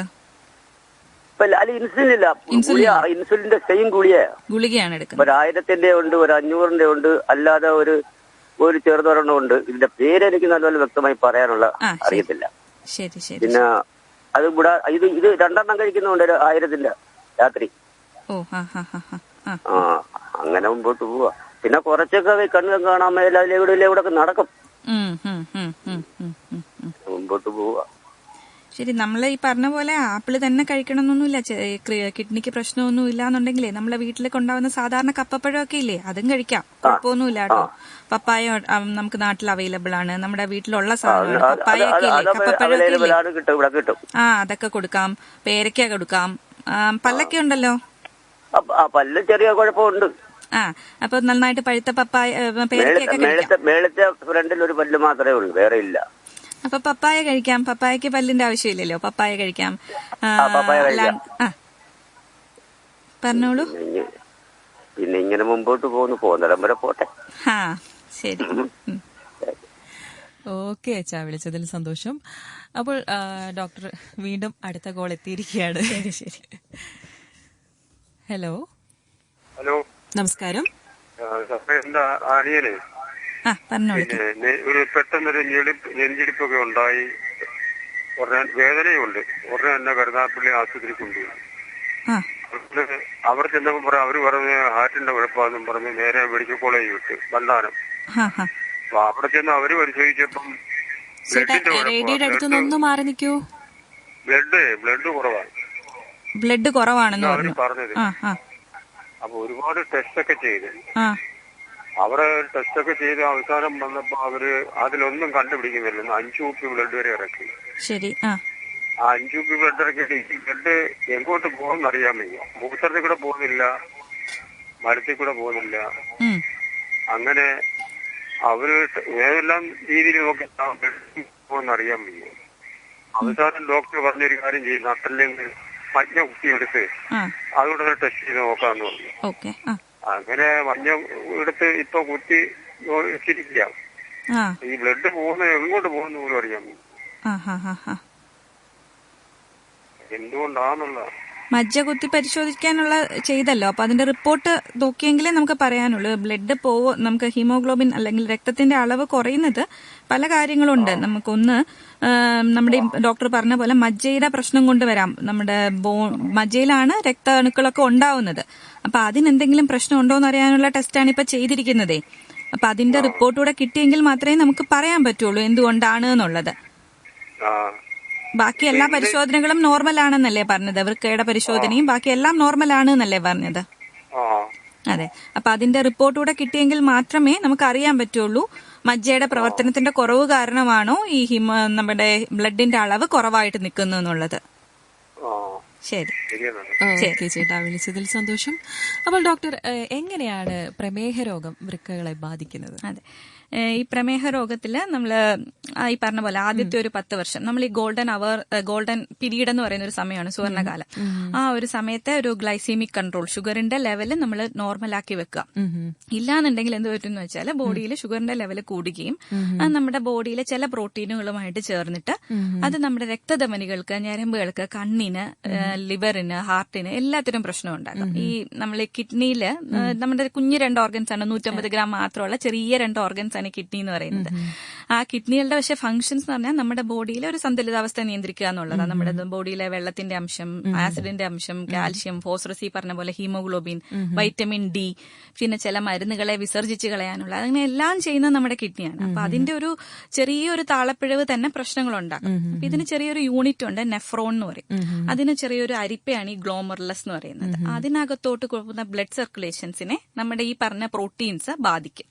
അപ്പം ഇതിനകത്ത് പ്രഷർ കൂടുകയും അതുകൊണ്ടാണ് പ്രോട്ടീൻ ലീക്ക് ഉണ്ടാവുകയും ക്രമേണ വൃക്കകളുടെ പ്രവർത്തനത്തെ ബാധിക്കുകയും പ്രഷർ കൂടുന്നു, നമുക്ക് ബാക്കിയുള്ള പ്രശ്നങ്ങൾ ഉണ്ടാവുകയും ചെയ്യുന്നത്. ഓക്കെ ഡോക്ടർ, നമുക്ക് മറ്റൊരു കോൾ കൂടെ എത്തിയിട്ടുണ്ട്. ഹലോ. ഹലോ, നമസ്കാരം. ഡോക്ടർ ഉണ്ട്, സംസാരിച്ചോളൂ ചേച്ചി. ഡോക്ടർ, എനിക്ക് ഡെലിവറിയിൽ വന്നതാണ് ഷുഗർ. ഓക്കെ. പിന്നെ ആദ്യം ഫസ്റ്റ് ഡെലിവറി വന്നതങ്ങ് മാറിയായിരുന്നു. പിന്നെ രണ്ടാമത്തെ ഡെലിവറി ആയപ്പോഴത്തേക്ക് ലേറ്റ് ആയിട്ടുള്ള ഡെലിവറി ആയിരുന്നു. അപ്പൊ രണ്ടാമത്തെ വന്നപ്പം പിന്നെ അത് മാറിയില്ലായിരുന്നു. ഏതാണ്ട് ഒരു 8 വർഷത്തിൽ കൂടുതലായി എനിക്ക് ഷുഗർ ആയിട്ട്. രണ്ടാമത്തെ ഡെലിവറി കഴിഞ്ഞിട്ട് ഷുഗർ മാറിയില്ല, അത് കണ്ടിന്യൂ ചെയ്യുന്നു, അങ്ങനെയല്ലേ പറഞ്ഞത്? കണ്ടിന്യൂ ചെയ്യുന്നു. മാറിയില്ലായിരുന്നു. അന്ന് തൊട്ടേ പിന്നെ കുറച്ചുനാൾ കൺട്രോളിൽ പോയി. പിന്നെ അത് ഗ്ലിപ്സാന്ന് പറയുന്ന ഒരു ഗുളിക ഡോക്ടർ വന്ന് അത് കഴിച്ചുകൊണ്ടിരിക്കുകയായിരുന്നു. കൺട്രോളിലായിരുന്നു ഇതുവരെ. ഇപ്പൊ 8 വർഷമായിട്ടും കൺട്രോളിൽ തന്നെ പോവുകയാണ്. അപ്പൊ ഇപ്പൊ പെട്ടെന്ന് എനിക്കൊരു നടുവേദന വന്നായിരുന്നു. നടുവേദന വന്ന് അങ്ങനെ ഡോക്ടർ പറഞ്ഞ് ഹോസ്പിറ്റലിൽ അഡ്മിറ്റ് ആവണമെന്ന് പറഞ്ഞ് 5 ദിവസത്തെ ആന്റിബയോട്ടിക് എടുത്തായിരുന്നു. ആന്റിബയോട്ടിക് എടുത്തപ്പോഴത്തേക്ക് ഡയബറ്റിക്കിന്റെ അളവ് അങ്ങ് കൂടി. അളവ് കൂടിയപ്പോഴത്തേക്ക് ഡോക്ടർ പറഞ്ഞ് ഡയബറ്റിക് എന്താ കൂടുന്നതെന്ന് ചോദിച്ചപ്പോ ഞാൻ പറഞ്ഞ് അറിയത്തില്ലെന്ന് പറഞ്ഞു. അപ്പൊ ഞാൻ കാണിച്ചുകൊണ്ടിരിക്കുന്ന ഫിസിഷ്യനെ കാണിച്ചപ്പം ഡോക്ടർ പറഞ്ഞ് ഡയബറ്റിക് ചിലപ്പോ ഈ പിന്നെ ആന്റിബയോട്ടിക് എടുത്തതിൻ്റെതായിരിക്കും ഇങ്ങനെ കൂടുതൽ കാണിക്കുന്നത്. കുഴപ്പമില്ലാന്ന് പറഞ്ഞ് അങ്ങനെ എനിക്ക് ഇൻസുലിൻ കൂടുതൽ അളവിലാ തന്നത് ഞാൻ ഒരാഴ്ച എടുത്തപ്പോഴേ ഇത് പെട്ടെന്ന് അങ്ങ് താന്ന് ഷുഗർ അങ്ങ് കുറഞ്ഞു എനിക്ക്. പിന്നെ അങ്ങ് ഷുഗർ കുറഞ്ഞ് പെട്ടെന്ന് വിറയലൊക്കെ ആയി വീണ് അങ്ങനെ പിന്നെ ഡോക്ടർ അടുത്ത് ചെന്നപ്പോ പിന്നെ ഇൻസുലിൻ അങ്ങ് മാറ്റിയിട്ട് ടാബ്ലറ്റ് തന്നെ എനിക്ക്. ശരി, ടാബ്ലറ്റ് കഴിച്ചുകൊണ്ടിരിക്കുക. പക്ഷെ ആന്റിബയോട്ടിക് ഒക്കെ നമ്മളിങ്ങനെ എടുക്കുമ്പോൾ ഷുഗർ കൂടുമോ ഡോക്ടർ? ആന്റിബയോട്ടിക് കൊണ്ട് മാത്രമായിരിക്കത്തില്ല, നമ്മുടെ ഇൻഫെക്ഷൻസ് വരുമ്പോൾ ഷുഗറിന്റെ കൺട്രോളിന് വ്യത്യാസം വരും. അന്നൊരു ഇൻഫെക്ഷൻ വന്നപ്പോഴല്ലേ നമുക്ക് പ്രശ്നമായതാ. അപ്പം ഇൻഫെക്ഷൻസ് വരും. വയറിന് ചെറിയൊരു ഇൻഫെക്ഷൻ ആയ നടുവേദന ആയെന്നാ ഡോക്ടർ പറഞ്ഞത് സ്കാൻ എടുത്തപ്പോ. ഓക്കെ. അപ്പൊ നമുക്ക് ഇൻഫെക്ഷൻസ് വരുമ്പോ നമുക്ക് ഷുഗറിന്റെ വ്യതിയാനങ്ങൾ വരാനുള്ള ചാൻസ് കൂടുതലാണ്. മനസ്സിലായില്ലേ? അപ്പോ അത് ഈ ആന്റിബയോട്ടിക് കൊണ്ട് മാത്രം ഷുഗർ കൂടത്തില്ല. അല്ലാതെ ചിലപ്പോ ചില വേദന സംഹാരികള് അങ്ങനെയൊക്കെ പ്രശ്നങ്ങൾ ഉണ്ടാവുമ്പോഴും ഷുഗറിന്റെ വ്യതിയാനങ്ങൾ ഉണ്ടാവാറുണ്ട്. പിന്നെ ചിലപ്പോ ആ സമയത്ത് എന്തെങ്കിലും സ്റ്റീറോയിഡോ അങ്ങനെ എന്തെങ്കിലും തന്നിരുന്നോന്നും നമുക്കറിയത്തില്ല. അങ്ങനത്തുള്ള മരുന്നുകൾ തന്നാലും ഷുഗറിന്റെ അളവ് കൂടാറുണ്ട്. അതൊന്നും അറിയാനായിരുന്നു. വേറെ പ്രശ്നങ്ങളൊന്നും ഇപ്പം കൺട്രോൾ തന്നെയാണല്ലോ, ഷുഗർ കൺട്രോൾ തന്നെയാണ്. കൺട്രോളിൽ തന്നെ ഷുഗർ പോകുന്നത്. ഷുഗർ കൺട്രോളായിട്ട് പോകണം. ചിന്തിക്കണമെന്നല്ല പ്രശ്നം അങ്ങനെ. ഇല്ല, അത് കുഴപ്പമില്ല. ഇൻഫെക്ഷൻസ് വരുമ്പോ നമുക്ക് എല്ലാ പേഷ്യൻസിനും ഇതുപോലെ ഒരു വ്യതിയാനം വരാറുണ്ട്. ഒന്നെങ്കിൽ നന്നായിട്ട് കൂടാറുണ്ട്, അല്ലെങ്കിൽ കുറയാറുണ്ട്. അപ്പൊ അത് കുഴപ്പമില്ല. ഇപ്പൊ കൺട്രോൾ ആണെങ്കിൽ അതുപോലെ തന്നെ പോകണം. ഈ കണ്ണിന്റെ ടെസ്റ്റുകളും അതുപോലെ ഇപ്പൊ ചെന്നപ്പോ ഡോക്ടർ പറയുകയും ചെയ്ത് ഫ്രൂട്ട്സ് ഒക്കെ കണ്ടമാനം കഴിക്കാൻ പറഞ്ഞു. ആവശ്യത്തിന് ഫ്രൂട്ട്സ് ഒക്കെ ഒരു ദിവസം ഒരു 500 ഗ്രാം എങ്കിലും കഴിക്കണമെന്നാ ഡോക്ടർ പറഞ്ഞു വിട്ടേക്കുന്നത്. ഈ പറഞ്ഞ പോലെയുള്ള ഫ്രൂട്ട്സുകൾ കഴിക്കാം. ഏത്തപ്പഴം അങ്ങനത്തുള്ള പഴങ്ങളൊന്നും വേണ്ട. അല്ലാതെയുള്ള ആപ്പിളോ പേരക്കയോ അങ്ങനെയുള്ള പഴങ്ങളെല്ലാം കഴിക്കാം. പിന്നെ ഡോക്ടർ പറയുന്ന പോലുള്ള ടെസ്റ്റുകൾ കറക്റ്റായിട്ട് ചെയ്യുക. വർഷത്തിൽ കണ്ണ് നോക്കണം, മൂത്രത്തിൽ പ്രോട്ടീൻ പോകുന്നുണ്ടോ എന്നുള്ളത് നോക്കണം. അങ്ങനെ ഡോക്ടർ പറയുന്നത് പ്രോട്ടീൻ എന്ന് പറയുന്നത്. അതെ, എല്ലാ പതയും പ്രോട്ടീൻ ആവത്തില്ല. നമ്മൾ ടെസ്റ്റ് ചെയ്താലേ അറിയുള്ളൂ. അതുകൊണ്ടാണ് പറയുന്നത് പതയായിട്ട് നമുക്ക് ഡൗട്ട് ഉണ്ടെങ്കിലും ഇല്ലെങ്കിലും വർഷത്തിൽ ഒരിക്കലും മൂത്രം ടെസ്റ്റ് ചെയ്യും. അതെ, ക്രിയാറ്റ് പതുക്കെ കൂടുകയുള്ളൂ. നമ്മളതൊരു മൂന്നാമത്തെ ഒരു സ്റ്റേജ് ഒക്കെ ആവുമ്പോഴേ ക്രിയാറ്റിന് കൂടുകയുള്ളൂ. അപ്പോ എന്നാലും നമ്മൾ കിഡ്നിയെ അഫക്ട് ചെയ്തിട്ടുണ്ട്, ബാധിച്ചിട്ടുണ്ടെന്നുണ്ടെങ്കിൽ മൂത്രത്തിൽ ഈ പത വരാറുണ്ട്. പത വരാതെ തന്നെയും നമുക്ക് ചിലപ്പോൾ പ്രോട്ടീൻ കാണാറുണ്ട്. അത് നമ്മൾ ടെസ്റ്റ് ചെയ്തെങ്കിൽ മാത്രമേ കണ്ടുപിടിക്കാൻ പറ്റുള്ളൂ. ചെയ്തിട്ടില്ല എന്നുണ്ടെങ്കിൽ തീർച്ചയായും ചെയ്യണം. ശരി. അപ്പൊ ഡോക്ടർ, നമ്മൾ പറഞ്ഞുകൊണ്ടിരുന്നത് അതായത് പ്രമേഹ രോഗം എങ്ങനെയാണ് വൃക്കയെ ബാധിക്കുന്നതും അതിനുള്ള കാരണങ്ങളും രീതികളൊക്കെ ആയിരുന്നു സംസാരിച്ചുകൊണ്ടിരുന്നത്. നമുക്ക് വീണ്ടും ടോപ്പിക്കിലേക്ക്. അപ്പോ അങ്ങനെ എങ്ങനെ ഏതൊക്കെ രീതിയിൽ വൃക്കകളെ ബാധിക്കുന്നു ചോദിച്ചാല് ഒരു 30 മുതൽ 40% വരെ പ്രമേഹ രോഗികൾക്ക് വരുന്നത് സ്ഥായിയായ വൃക്കരോഗം, അതായത് diabetic kidney disease, chronic kidney disease ആണ്. അതെങ്ങനെ കണ്ടുപിടിക്കുമെന്ന് വെച്ചാൽ ഒന്നെങ്കിൽ ഈ ക്രിയാറ്റിനിൻ വെച്ചിട്ട് നമ്മൾ EGFR, ഗ്ലോമറുലാർ ഫിൽട്രേഷൻ റേറ്റ് എന്ന് പറഞ്ഞിട്ടാണ് കാൽക്കുലേറ്റ് ചെയ്യും. അത് ഓരോ വ്യക്തിക്കും അവരുടെ ഏജിനും സെക്സിനും അടിസ്ഥാനമാക്കിയിട്ടാണ് അത് കാൽക്കുലേറ്റ് ചെയ്യുന്നത്. അത് 60 ml താഴെ ഒരു 3 മാസത്തിൽ കൂടുതലുണ്ടെങ്കിൽ, അല്ലെങ്കിൽ ഈ പ്രോട്ടീൻ ലീക്ക് അത് 3 മാസത്തിൽ കൂടുതലുണ്ടെങ്കിലാണ് സ്ഥായിയായ വൃക്കരോഗം. ഈ പ്രോട്ടീൻ ലീക്ക് ഇല്ലാതെയും വൃക്കകളുടെ പ്രവർത്തനത്തെ ബാധിക്കാം. അത് വേറൊരു വിഭാഗമാണ് ഇസ്കീമിക് റീനൽ ഡിസീസ് എന്ന് പറയും. അതും സ്ഥായിയായ ഒരു വൃക്കരോഗം തന്നെയാണ്. രണ്ടാമത്തെ നമ്മളിപ്പോ കേട്ടു, ഇടയ്ക്കിടയ്ക്ക് മൂത്രത്തിൽ ഇൻഫെക്ഷൻ വരുന്നു. അതും ഈ പ്രമേഹ രോഗികൾ വളരെ ഒരു അവര് അതിനും പ്രോണാണ്. പെട്ടെന്ന് അവർക്ക് വരാവുന്ന ഒരു സംഭവമാണ് മൂത്രത്തിൽ ഇൻഫെക്ഷൻ വരുന്നത്. 2 കാര്യങ്ങളുണ്ട്. ഒന്ന്, ഈ ഞരമ്പിനെ ബാധിക്കുമ്പോൾ മൂത്രാശയത്തെ ബാധിക്കും. ആ ഞരമ്പുകൾക്കുള്ള ഞരമ്പുകൾ, മൂത്രാശയത്തിലെ ഞരമ്പുകളെ ബാധിക്കും. അപ്പോൾ അവിടെ മൂത്രം കെട്ടിക്കിടന്നിട്ട് അങ്ങനെ ഒരു സിസ്റ്റൈറ്റിസ് പോലെയുള്ള അസുഖം വരാം. ഇല്ലാന്നുണ്ടെങ്കിൽ രണ്ടാമത്തേതാണ് ഒരു ഇച്ചിരി കൂടെ അപകടകരമായിട്ടുള്ളത്, നമ്മുടെ വൃക്കകളെ ഇൻഫെക്ഷൻ ബാധിക്കും. പൈലോനെഫ്രൈറ്റിസ് എന്ന് പറയും. അത് ഇച്ചിരി സീരിയസ് ആയിട്ടുള്ള ഒരു സംഭവമാണ്. അതിനാണെങ്കിൽ നമ്മൾ കിടത്തി ഇഞ്ചക്ഷൻസ് ഒക്കെ എടുക്കേണ്ടി വരും. ചില പ്രമേഹ രോഗികൾക്ക് എംഫൈസിമാറ്റസ് പൈലോനെഫ്രൈറ്റിസ് എന്ന് പറഞ്ഞാൽ വൃക്കകളിൽ ഗ്യാസ് വരുന്ന അസുഖം, ഗ്യാസ് വരികയും അതുപോലെ തന്നെ അതിൽ ഇൻഫെക്ഷൻ വരികയും ചെയ്യും. അതും കുറച്ചുകൂടെ അപകടകരമാണ്. ഇതെല്ലാം പ്രമേഹ രോഗികൾ അൺകൺട്രോൾഡ് ആയിട്ട് ഷുഗർ വന്നാൽ അവർക്ക് അതിനൊക്കെയുള്ള ഒരു ചാൻസ് വളരെ കൂടുതലാണ്. ഇതെല്ലാം വൃക്കരോഗങ്ങൾ രോഗങ്ങൾ തന്നെയാണ്. പിന്നെയുള്ള ഒരെണ്ണം എന്ന് പറഞ്ഞാല് ഇവർക്ക് പെട്ടെന്ന് ഈ സ്ഥായിയായ വൃക്കരോഗം പോലെ തന്നെ താൽക്കാലികമായി കിഡ്നിയുടെ പ്രവർത്തനത്തെ ബാധിക്കാം. ഈ പറഞ്ഞ പോലെ ഈ നേരത്തെ പറഞ്ഞില്ലേ, ഷുഗറും പ്രോട്ടീനും ഒക്കെ ചേർന്നിട്ട് നമ്മുടെ രക്തധമനികളെ ബാധിച്ചിരിക്കുന്ന ഒരവസ്ഥയിലാണ് പ്രമേഹ രോഗികൾക്ക് മിക്കവാറും ഉള്ളത്. അവരെ ഈ ചില വേദന സംഹാരികൾ, നമ്മളിപ്പം കടയിൽ പോയിട്ട് വേദനയുണ്ടെന്ന് പറയുമ്പോൾ അവർ ഏതെങ്കിലും ഒരു വേദന സംഹാരിയാണ് തരുന്നത്. അവർക്ക് നമ്മുടെ ഹിസ്റ്ററി ഒന്നും അറിയില്ല, നമ്മുടെ എന്താണ് നമുക്ക് മെഡിക്കൽ പ്രോബ്ലം ഉള്ളതെന്ന് അറിയില്ല. അപ്പൊ നമുക്ക് സേഫ് അല്ലാത്ത ചില വേദന സംഹാരികളുണ്ട്. അപ്പൊ അത് കഴിച്ചാല്, അല്ലെങ്കിൽ ചെറിയൊരു ഇൻഫെക്ഷൻസ് വരുമ്പോൾ, അല്ലെങ്കിൽ ഹൃദ്രോഗം വരുമ്പോൾ, അത് അല്ലെങ്കിൽ ചില കോൺട്രാസ്റ്റ് മെറ്റീരിയൽ, നമ്മള് ചില സ്കാൻ ചെയ്യാനുള്ള കോൺട്രാസ്റ്റ് മെറ്റീരിയൽ, ചില കോൺട്രാസ്റ്റുകൾ സേഫ് അല്ല പ്രമേഹ രോഗികൾക്ക്. അങ്ങനെയൊക്കെ എടുക്കുമ്പോൾ താൽക്കാലികമായിട്ടും ഇവർക്ക് വൃക്കയുടെ പ്രവർത്തനത്തിന് വ്യത്യാസം വരാം. പിന്നെ ഉള്ളത് ഇലക്ട്രോലൈറ്റ്സ്, അതായത് പൊട്ടാസ്യത്തിന്റെ അളവ്. അത് നമ്മൾക്ക് റീനൽ ട്യൂബുലാർ അസിഡോസിസ് എന്നാണ് ആ അവസ്ഥയിൽ പറയുന്നത്. അങ്ങനെയും ഇവർക്ക് വൃക്കരോഗങ്ങൾ വരാം. അങ്ങനെ പല രീതിയിലാണ് പ്രമേഹ രോഗം നമ്മുടെ വൃക്കേനെ ബാധിക്കുന്നത്. അപ്പോൾ എന്തൊക്കെ ലക്ഷണങ്ങളാണ് കാണിച്ച് നമുക്ക് എങ്ങനെയാണ് ഇത് തിരിച്ചറിയാൻ സാധിക്കുന്നത് നമുക്ക് വൃക്കരോഗമുണ്ട് പ്രമേഹമുള്ളവർക്ക്? അതാണ് ഒരു ഇമ്പോർട്ടന്റ് ആയിട്ടൊരു ക്വസ്റ്റ്യൻ അത്. കാരണം ഞാൻ പറഞ്ഞ പോലെ ഇതൊരു സൈലന്റ് വില്ലനാണ്, നോട്ട് എ കില്ലർ, വില്ലൻ. നമുക്ക് ഇതിനെ കൺട്രോൾ ചെയ്യാവുന്ന ഒരു സാധനമാണ്. ആദ്യത്തെ ഒരു 5 മുതൽ 10 വർഷം വരെ സാധാരണഗതി ഒരു ലക്ഷണങ്ങളും നമുക്ക് തരത്തില്ല. നമ്മൾ നോക്കുമ്പോൾ ഷുഗർ കുറച്ച് കൂടുതലാണ്, അപ്പം ഡോക്ടർ മരുന്ന് കഴിക്കുമ്പോൾ നമ്മുടെ ഷുഗർ കുറച്ച് കുറയുന്നു. പക്ഷെ നമ്മുടെ അകത്ത് ഇവൻ പല പ്രവർത്തനങ്ങളും ചെയ്തുകൊണ്ടിരിക്കുക. അപ്പോൾ ഒരു 10 വർഷമൊക്കെ കഴിയുമ്പോഴായിരിക്കും മൂത്രത്തിൽ പത വരുന്നത്. അതാണ് പണ്ട് പറഞ്ഞിരുന്ന മൈക്രോ ആൽബുമിനൂറിയ എന്നാണ്. ഇപ്പൊ അതിനെ പറയുന്നത് മോഡറേറ്റ്ലി ഇൻക്രീസ്ഡ് ആൽബുമിനൂറിയ. അത് നമ്മൾ യൂറിനിൽ ആൽബുമിൻ ക്രിയാറ്റിൻ റേഷ്യോ എന്ന് പറഞ്ഞൊരു ടെസ്റ്റ് ഉണ്ട്. ആ ടെസ്റ്റ് നമ്മൾ ഒരു പ്രശ്നങ്ങളൊന്നുമില്ലാത്തവര് വർഷത്തിൽ ഒരിക്കലെങ്കിലും ചെയ്തു നോക്കണം. ഇല്ല അതിലെന്തെങ്കിലും വ്യതിയാനമുള്ളവര് ഡോക്ടറുടെ നിർദ്ദേശപ്രകാരം ഡോക്ടർ പറയുന്ന ഫ്രീക്വൻസിയിൽ, ചിലപ്പോൾ 4 മാസമാകാം 6 മാസമാകാം, അത് ഡോക്ടർ പറയുന്ന ഫ്രീക്വൻസിയിൽ ആ ടെസ്റ്റ് ചെയ്ത് നോക്കണം.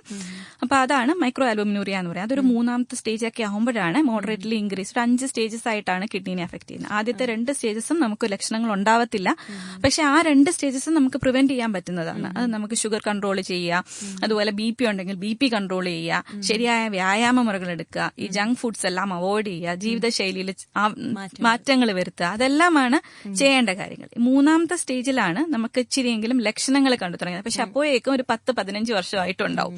പിന്നെ എങ്കിലും ആ ഒരവസ്ഥയിലും നമുക്കിത് ഫെർദർ മുന്നോട്ട് പോവാണ്ട് കിഡ്നിയുടെ പ്രവർത്തനത്തെ വളരെ കൂടുതൽ ബാധിക്കാണ്ട് കൊണ്ടുപോകാൻ പറ്റുന്നൊരവസ്ഥയാണ് ആ ഒരു അവസ്ഥയിലും. അപ്പോഴും നമുക്ക് BP കൺട്രോൾ ചെയ്യാം. അതിനായിട്ടുള്ള മരുന്നുകളുണ്ട്, പ്രോട്ടീൻ ലീക്ക് തടയാനുള്ള മരുന്നുകളുണ്ട്. പക്ഷെ അത് ഡോക്ടറുടെ നിർദ്ദേശപ്രകാരം മാത്രമേ എടുക്കാൻ പാടുള്ളൂ. കാരണം കിഡ്നിയുടെ പ്രവർത്തനം അനുസരിച്ചിട്ട് പല മരുന്നുകളുടെയും അളവിന് നമുക്ക് വ്യത്യാസം വരുത്തേണ്ടി വരും. പല മരുന്നുകളും നമുക്ക് കഴിച്ചുകൂടാ. അപ്പോൾ ഡോക്ടറുടെ നിർദ്ദേശപ്രകാരമുള്ള മരുന്നുകൾ കഴിക്കുക. അതൊക്കെയാണ് ആ ഒരു സ്റ്റേജിൽ ചെയ്യേണ്ടത്. അടുത്ത 4ാമത്തെയും 5ാമത്തെയും സ്റ്റേജസ് ആണ് കുറച്ചുകൂടെ സീരിയസ് ആയിട്ടുള്ള ലക്ഷണങ്ങൾ വരുന്നത്. ആ ഒരു സമയത്ത് നമുക്ക് കിഡ്നിയുടെ പ്രവർത്തനം സാരമായി ബാധിക്കും. ഈ GFR എന്ന് പറയുന്നത് 30-ന് താഴെലോട്ട് പോകും. അപ്പോൾ നമുക്ക് മൂത്രത്തിന്റെ അളവ് കുറയുന്നു, പ്രഷർ ക്രമാതീതമായി കൂടുന്നു, നമ്മുടെ ദേഹത്ത് നീര് വരുന്നു, ഭയങ്കരമായ ക്ഷീണം, അനീമിയ, എല്ലുകളുടെ ശക്തിക്കുറവ്, ഞാൻ ഈ പറഞ്ഞ കാൽഷ്യം, ഫോസ്ഫറസ്, അതിന്റെ എല്ലാം വ്യത്യാസങ്ങൾ വരും. ആസിഡിന്റെ ലെവൽ കൂടുന്നു. അടുത്തൊരു സ്റ്റേജാണ് 5ാമത്തെ സ്റ്റേജ്. അത് നമ്മൾ അഡ്വാൻസ്ഡ് കിഡ്നി ഡിസീസ് എന്നാണ് പറയുന്നത്.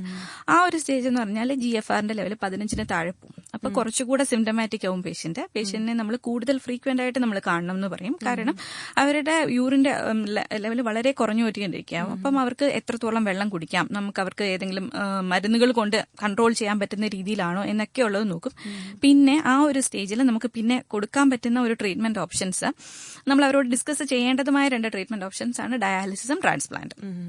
അത് നമ്മൾ ഈ 5ാമത്തെ സ്റ്റേജിൽ എത്തിക്കഴിയുമ്പോൾ പേഷ്യന്റിനോട് നമ്മൾ ഡിസ്കസ് ചെയ്യും. എന്നിട്ട് അതിന്റെ ഓപ്ഷൻസ് പറഞ്ഞു കൊടുക്കും. ഡയാലിസിസ് തന്നെ 2 വിധമുണ്ട്, ഹീമോഡയാലിസിസ്, പെരിട്ടോണിയൽ ഡയാലിസിസ്. ഹീമോഡയാലിസിസ് എന്ന് പറയുമ്പോൾ നമ്മൾ പേഷ്യന്റിന്റെ ബ്ലഡ് ഒരു മെഷീൻ വഴി പ്യൂരിഫൈ ചെയ്ത് തിരിച്ചു കയറ്റുന്ന അവസ്ഥയാണ് ഹീമോഡയാലിസിസ്. അത് നമ്മുടെ കിഡ്നിയുടെ പ്രവർത്തനം 15%-ന് താഴെയാണ്, സിംറ്റംസ് ഉണ്ട്, പേഷ്യന്റിന് ഒട്ടും പറ്റുന്നില്ല. അങ്ങനെയൊക്കെ അവസ്ഥയിൽ മാത്രമേ ഡയാലിസിസ് ചെയ്യുള്ളൂ. അല്ലാതെ 15 ml-ന് താഴെയായ ആൾക്കാർക്കെല്ലാം നമ്മൾ ഡയാലിസിസ് സജസ്റ്റ് ചെയ്യത്തില്ല. ക്രിയാറ്റിൻ 9-10 ക്രിയാറ്റിൻ ലെവൽ മാത്രമല്ല ഡയാലിസിസിനുള്ള ഒരു മാനദണ്ഡം എന്ന് പറയുന്നത്. പേഷ്യന്റ് സിംറ്റംസ് എല്ലാം നോക്കിയിട്ടാണ് നമ്മൾ ചെയ്യുന്നത്.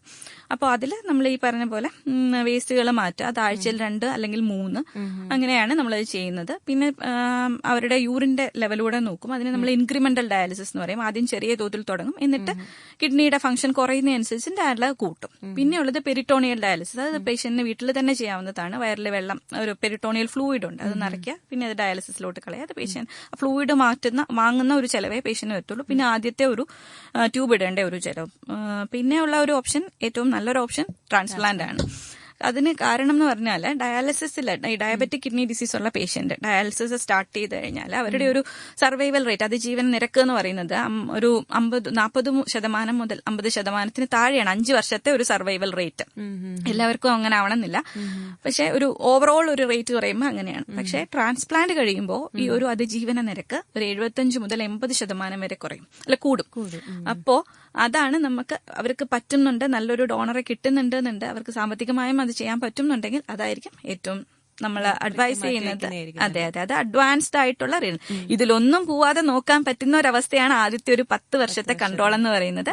ആ ഒരു സമയത്ത് നമുക്ക് കൺട്രോൾ ചെയ്താൽ, നമ്മളെല്ലാം അത് തന്നെയാണ് പറയുന്നതും, ആ ഒരു സമയത്ത് കൺട്രോൾ ചെയ്യുക, മൂത്രത്തിലെ പ്രോട്ടീൻ പോകുന്നുണ്ടോ എന്നുള്ളത് നോക്കുക, കണ്ണിന്റെ കാഴ്ച അതെല്ലാം നോക്കുക, എന്നിട്ട് അതിന്റേതായ മരുന്നുകൾ എടുക്കുക. അപ്പോൾ നമുക്ക് ഈ ഒരു അവസ്ഥയിലോട്ട് പോകുന്നത് കുറയ്ക്കാൻ പറ്റും.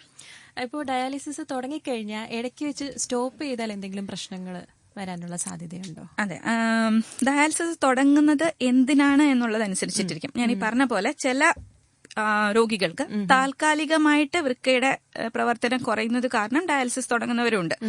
ഈ പറഞ്ഞ പോലെ ചില ഹാർട്ടിന്റെ പ്രോബ്ലം കാരണം, അല്ലെങ്കിൽ എന്തെങ്കിലും കോൺട്രാസ്റ്റ് എടുത്ത്, അല്ലെങ്കിൽ എന്തെങ്കിലും മരുന്ന് കാരണം, അല്ലെങ്കിൽ ചിലർക്ക് ഫിറ്റ്സോ അങ്ങനെ എന്തെങ്കിലും വന്നത് കാരണം ഒക്കെ താൽക്കാലികമായിട്ട് തുടങ്ങുന്ന ഒരവസ്ഥ ചിലവർക്ക് ഉണ്ടാവാറുണ്ട്. അതിനെ നമ്മൾ അക്യൂട്ട് കിഡ്നി ഇഞ്ചുറി എന്നാണ് പറയുന്നത്. അതിന് നമുക്ക് ക്രമേണ കിഡ്നിയുടെ പ്രവർത്തനം ഇംപ്രൂവ് ആവുന്നതനുസരിച്ച്, കൂടുന്നതനുസരിച്ചിട്ട് ഡയാലിസിസ് നിർത്താൻ പറ്റും.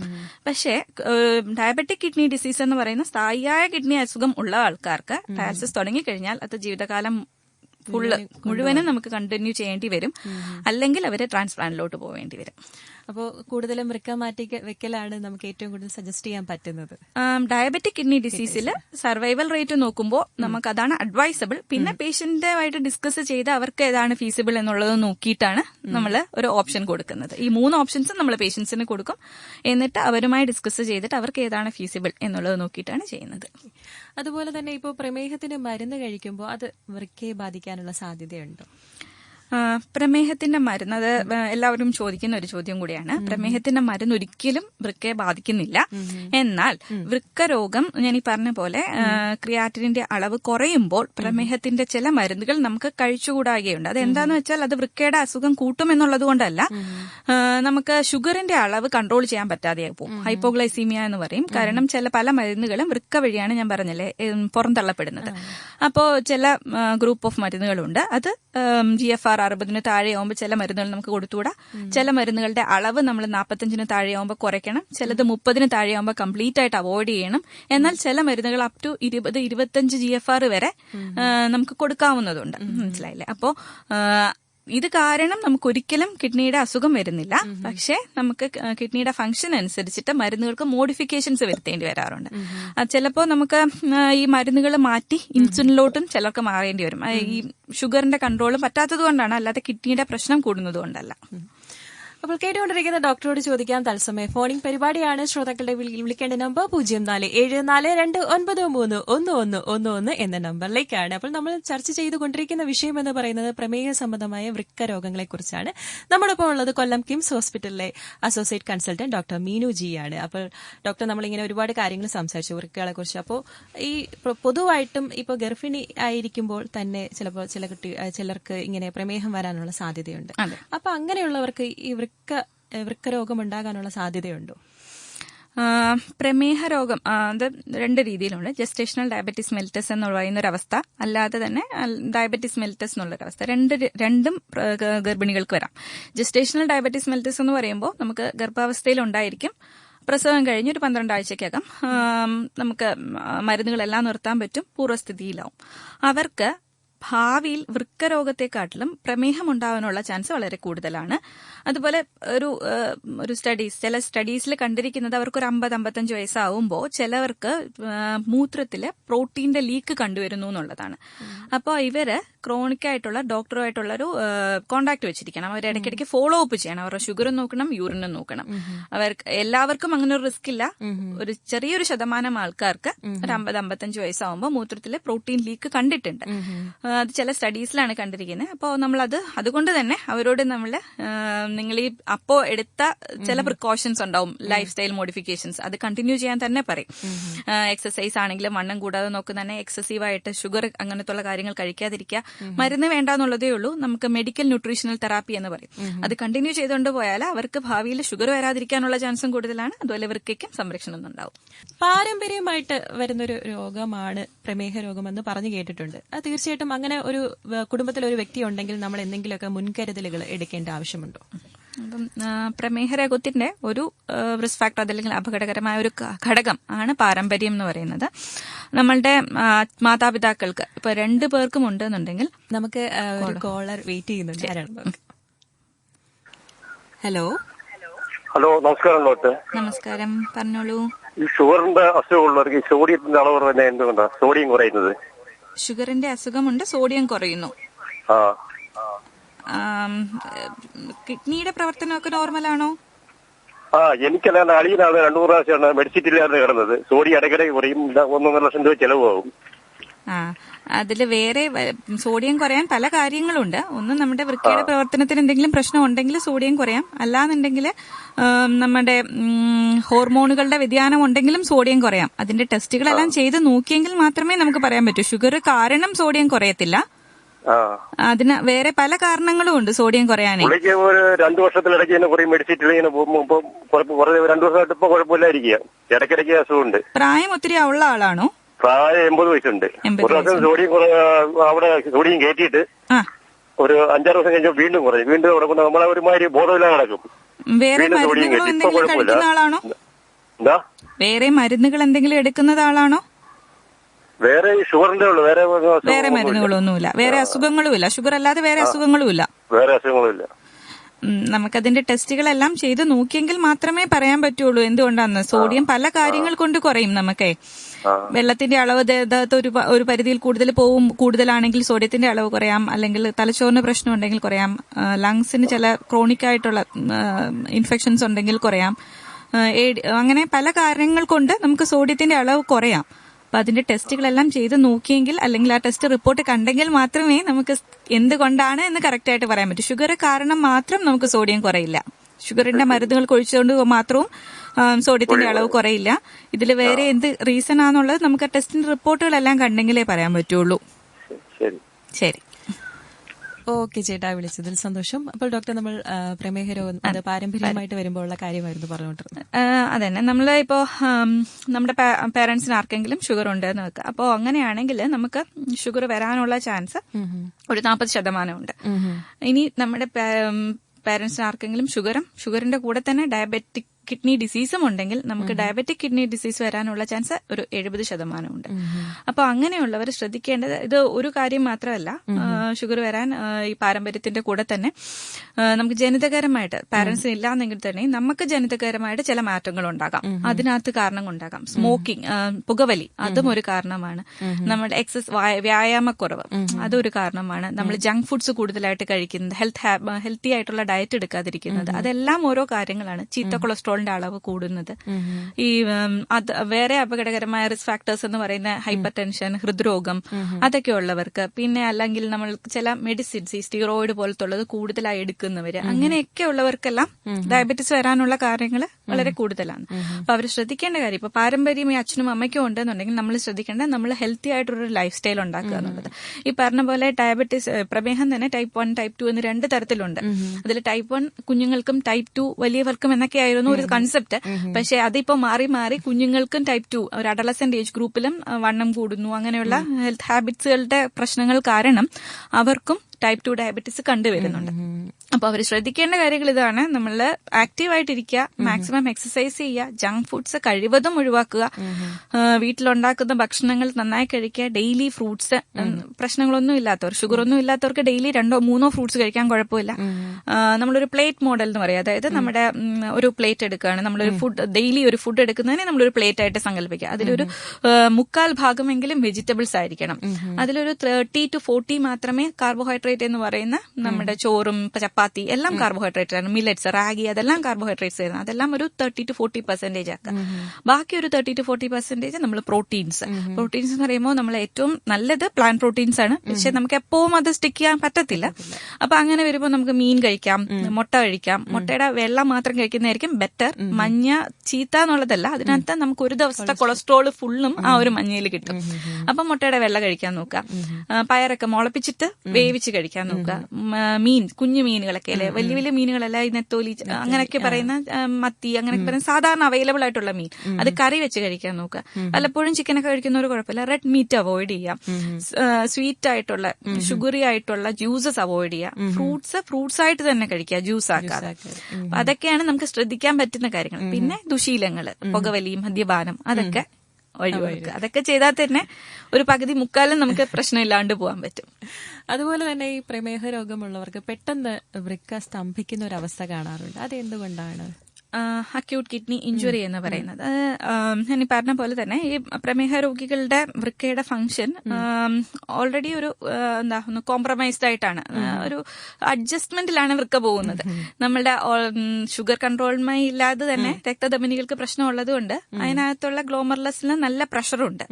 അപ്പൊ ആ ഒരു പ്രഷറിനെ മെയിൻറ്റെയിൻ ചെയ്ത് വൃക്ക ഒരു അഡ്ജസ്റ്റ്മെന്റിലാണ് പൊക്കോണ്ടിരിക്കുന്നത്. ആ സമയത്ത് നമുക്കൊരു ഇൻഫെക്ഷൻ വരുന്നു, അല്ലെങ്കിൽ ഹൃദ്രോഗം ഉണ്ടാകുന്നു. നേരത്തെ പറഞ്ഞ പോലെ ഈ ചില വേദന സംഹാരികൾ കഴിക്കുന്നു, അല്ലാന്നുണ്ടെങ്കിൽ നമ്മൾ ചില contrast material, radio contrast material അതൊക്കെ എടുക്കുമ്പോൾ വൃക്കയുടെ പ്രവർത്തനം പെട്ടെന്ന് സ്തംഭിച്ചു. ഈ ഒരു അഡ്ജസ്റ്റ്മെന്റ് അതിന് മാറും, ഈ സന്തുലിതാവസ്ഥ മാറും, അതിന്റെ പ്രവർത്തനം പെട്ടെന്ന് നിലച്ചു. പക്ഷെ ആ ഒരു സമയത്ത് നമുക്ക് താൽക്കാലികമായ ഒരു ഡയാലിസിസ് ഒക്കെ ചെയ്തു കൊടുത്താൽ ഇതങ്ങ് ഇമ്പ്രൂവ് ആവുന്നതേ ഉള്ളൂ.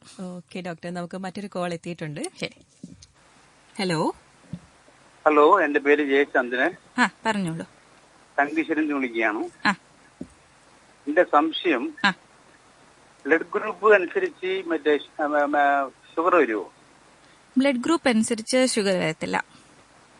അതായത് എന്റെ ഫാദറിന്റേത് O പോസിറ്റീവ്, എന്റെ മദറിന്റേത് മറ്റേ ബി പോസിറ്റീവ്.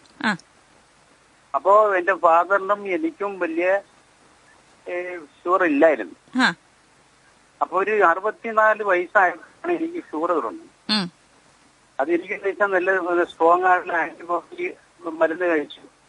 എന്റെ എനിക്ക് ആസ്മാടിക് ഉള്ളതുകൊണ്ടേ ഞാൻ ആന്റിബയോട്ടിക് നല്ല സ്ട്രോങ് ആയിട്ടുള്ള ഒരാഴ്ച വരെ എടുത്തിട്ടുണ്ടായിരുന്നു. അതിനുശേഷമാണ് എനിക്കിത് വരുന്നത്. അപ്പൊ ഞാൻ അതുവരെ പറഞ്ഞോളൂ, ഞാൻ പറയട്ടെ. പറഞ്ഞോളൂ, കേൾക്കുന്നുണ്ട്, പറഞ്ഞോളൂ. അപ്പൊ ഞാൻ അതുവരെ മറ്റേ ഷുഗറിന്റെ ഒരു ഗുളിക ഒന്നും കഴിക്കാതെ വന്നോണ്ടിരുന്നത്. ഇടയ്ക്കിടയ്ക്ക് ചെയ്തിരുന്നാലും എനിക്ക് ഷുഗർ ഇല്ലാന്ന് പറയും. പറയാൻ കാര്യം എന്ന് വെച്ചാല് ഫാദറിന് ഇങ്ങനെ ഇല്ലായിരുന്നു, മദറിന് ഉള്ളത് ഇങ്ങനെ പാരമ്പര്യമായിട്ട് ബി പോസിറ്റീവ് ഉള്ള ആൾക്കാർ വന്നോണ്ടിരിക്കും, എന്റെ ബ്രദേഴ്സിനെ. അപ്പൊ എനിക്ക് 64 വയസ്സ് വരെ ഇല്ലായിരുന്നു. ഈ ആന്റിബയോട്ടിക് കഴിച്ചതിന് ശേഷമാണ് ഇത് വന്നത്. അപ്പൊ ഈ ആന്റിബയോട്ടിക് ആണോ ഷുഗർ ഉണ്ടാക്കിയത് അല്ലെങ്കിൽ പാരമ്പര്യമാണോ എന്നറിയാൻ. ശരി, അതിന് മുന്നേ ഷുഗർ ഒക്കെ നോക്കുന്ന ആളായിരുന്നു? 64 വയസ്സിന് പിന്നെ ജോലി ആയതുകൊണ്ട് എപ്പോഴും മാസാമാസം ഇങ്ങനെയൊക്കെ അവര് ചെക്കപ്പ് ചെയ്യും. നേരത്തെ ഞാൻ പറഞ്ഞ പോലെ നമ്മുടെ മാതാപിതാക്കൾക്ക് ആർക്കെങ്കിലും ഒരാൾക്ക് ഷുഗറിന്റെ പ്രശ്നം ഉണ്ടെങ്കിൽ നമുക്കൊരു 17 മുതൽ 20% വരെ ചാൻസ് ഉണ്ട് ഷുഗർ വരാനുള്ളതേ. അത് നമ്മുടെ ബ്ലഡ് ഗ്രൂപ്പ് അനുസരിച്ചിട്ടല്ല വരുന്നത്. അത് ബ്ലഡ് ഗ്രൂപ്പും ഷുഗറും തമ്മിൽ അങ്ങനെ ഒരു ബന്ധമില്ല. അപ്പൊ നമുക്ക് അച്ഛനോ അമ്മയ്ക്കോ ആർക്കെങ്കിലും ഉണ്ടെങ്കിൽ നമുക്കൊരു 64 വയസ്സ് വരെ വരാതിരുന്നത് മേ ബി സാറ് നല്ല രീതിയിൽ കൺട്രോൾ ചെയ്ത് പോയതുകൊണ്ടായിരിക്കാം, ലൈഫ് സ്റ്റൈൽ നല്ലതായതുകൊണ്ടായിരിക്കാം, അല്ലെങ്കിൽ നമ്മുടെ ഹെൽത്തി ആയിട്ടുള്ള ഒരു ഡയറ്റ് ഉണ്ടായിരുന്നു കാണാം, അല്ലെങ്കിൽ നല്ല രീതിയിൽ എക്സസൈസ് ചെയ്തുകൊണ്ടായിരിക്കാം, സ്മോക്കിംഗ് ഇല്ലാതെയോ അങ്ങനെയൊക്കെ പോയതുകൊണ്ടായിരിക്കാം സാറിന് 64 വയസ്സ് വരെ വലിയ പ്രശ്നമൊന്നും ഇല്ലാതെ പോയത്. അത് കഴിഞ്ഞിട്ട് എന്ത് മരുന്നാണ് എടുത്തതെന്ന് എനിക്ക് ക്ലിയർ ആയില്ല. സ്റ്റീറോയിഡോ അങ്ങനെ എന്തെങ്കിലും ആണോ എടുത്തത്? ഇല്ല, വേറെ ഒരു മരുന്നും ഞാൻ എടുത്തിട്ടില്ല. എന്ത് മരുന്നാന്ന് എനിക്ക് ക്ലിയർ ആയില്ല. ചിലപ്പോ ആ മരുന്ന് കാരണമുള്ള ഷുഗർ ആയിരിക്കാം. അതാണ് എങ്കിൽ അത് നമുക്ക് കുറച്ചു നാൾ മരുന്ന് കഴിച്ചു കഴിയുമ്പോൾ ഷുഗറിന്റെ കൺട്രോൾ വരാൻ ചാൻസ് ഉണ്ട്. മരുന്ന് കാരണം വരുന്ന ഷുഗർ ആണെങ്കിൽ നമ്മൾ കുറച്ചു നാൾ ഷുഗറിന്റെ മരുന്ന് കഴിക്കുമ്പോൾ തന്നെ ഷുഗർ തിരിച്ചു വരാനുള്ള ചാൻസ് ഉണ്ട്. സാർ ബാക്കിയുള്ള ലൈഫ് സ്റ്റൈൽ എല്ലാം നോർമലാക്കി നോക്കിയാല്. അല്ല ഡോക്ടറെ, എനിക്കിപ്പോ ഷുഗർ കൺട്രോൾ ആണ്. മരുന്നൊന്നും എല്ലാം നിർത്തിയായിരുന്നോ? മരുന്നിന്റെ ഇതിൽ ഷുഗർ കൺട്രോൾ ആയിട്ട് ഞാൻ ഡെയിലി ഓരോ ടാബ്ലറ്റ് കഴിക്കുന്നുണ്ട്. അതെ. അപ്പൊ അതുകൊണ്ടല്ലേ എന്റെ സംശയം അതല്ല, 64 വയസ്സ് വരെ ഇല്ലാത്ത ആള് പെട്ടെന്ന് വരുന്ന കാര്യം എന്ന് വെച്ചാല് ഒരു സംശയം. അതെ, അത് അത്രയും നാൾ വരെ നമ്മുടെ ലൈഫ് സ്റ്റൈൽ എല്ലാം നോർമൽ ആയിരുന്നത് കാരണം നമുക്ക് വന്നില്ല. അപ്പോൾ നമുക്കൊരു മരുന്ന് എടുക്കേണ്ടി വന്നു. അപ്പോൾ നമുക്ക് പാരമ്പര്യമായിട്ടുണ്ടായിരുന്ന ഒരു ഘടകം പുറത്തു വന്നു എന്നുള്ളത് വേണം പറയാൻ. ശരി ശരി ശരി. അപ്പൊ അല്ല ബ്ലഡ് ഗ്രൂപ്പ് ഇതുമായിട്ട് യാതൊരു ബന്ധം ഇല്ല, ബ്ലഡ് ഗ്രൂപ്പുമായിട്ട് ഒരു ബന്ധവും ഇല്ല. ആന്റിബയോട്ടിക് കൂടുതൽ എടുത്താലും വരും? ആന്റിബയോട്ടിക് കാരണം വരത്തില്ല, അല്ലാതെയുള്ള ചില മരുന്നുകൾ കാരണം വരാം. അതായത് ഞാനിന്ന് ശ്വാസം മുട്ടൽ വന്നിട്ട് എനിക്ക് ആസ്മയുടെ ചെറിയ അസുഖം ഉണ്ടായിരുന്നു. അപ്പൊ അത് കൂടിയിട്ട് ശ്വാസം മുട്ടൽ വന്നപ്പെടുത്തി ഡോക്ടർ എനിക്ക് പ്രിസ്ക്രൈബ് ചെയ്താണ് ഒരു 6 സ്ട്രോങ് ആയിട്ടുള്ള ഇഞ്ചക്ഷൻ. അതിന്റെ കൂടെ ഇൻഹേലർ തന്നിട്ടാണ് അന്ന് അവിടെ നിന്ന് രക്ഷപ്പെട്ടത്. അതെ. അപ്പൊ അതുകൊണ്ടാണ് ചോദിച്ചത്. അപ്പൊ നമുക്ക് സ്റ്റീറോയിഡ് പോലത്തുള്ള മരുന്നുകളായിരിക്കും തന്നിട്ടുണ്ടാവുന്നത്. പക്ഷെ അത് കഴിഞ്ഞ് കഴിയുമ്പോൾ നമുക്ക് ഈ മരുന്ന് കൊണ്ടുണ്ടാവുന്ന ഷുഗർ നമുക്ക് യൂഷ്വലി ചെറിയൊരു അളവില് ഷുഗറിന്റെ മരുന്ന് കഴിച്ചാൽ തന്നെ അത് കൺട്രോൾ ചെയ്ത് കൊണ്ടുപോകാൻ പറ്റുന്നതാണ്. ഓക്കെ ചേട്ടാ, വിളിച്ചതിൽ സന്തോഷം. അപ്പോൾ ഡോക്ടർ, ഇപ്പോ വൃക്ക തകരാറിലാകുകയാണെങ്കിൽ അല്ലെങ്കിൽ വൃക്ക രോഗം പിടിപെടുവാണെങ്കിൽ 2 വൃക്കയും ബാധിക്കുമോ? എല്ലാവരും ചോദിക്കുന്ന ഒരു ചോദ്യമാണ്. 2 വൃക്കയും ഒരുപോലെ തന്നെയാണ് ബാധിക്കുന്നത്. നമുക്ക് ഈ പറഞ്ഞ പോലെ ഒരു വൃക്ക മാത്രമുണ്ടെങ്കിൽ നമ്മൾ ഈ വൃക്ക മാറ്റി വെക്കുമ്പോൾ ഒരു പുതിയ വൃക്കയാണ് വെക്കുന്നത്. അപ്പോൾ ഒരു വൃക്ക മാത്രമുണ്ടെങ്കിലും നമുക്ക് നോർമൽ ലൈഫ് ചെയ്യാം. ഒരു 40-50% വൃക്കയുടെ ഫംഗ്ഷൻ ഉണ്ടെങ്കിൽ തന്നെയും നമുക്ക് നോർമൽ ഫംഗ്ഷൻസ് എല്ലാം നടത്തും. അപ്പൊ വൃക്ക സ്തംഭിക്കുന്നു എന്ന് പറഞ്ഞാൽ 2 വൃക്കയും ഒരുപോലെയാണ് സ്തംഭിക്കുന്നത്. എങ്കിലാണ് നമുക്ക് സിംറ്റംസ് വരുള്ളൂ.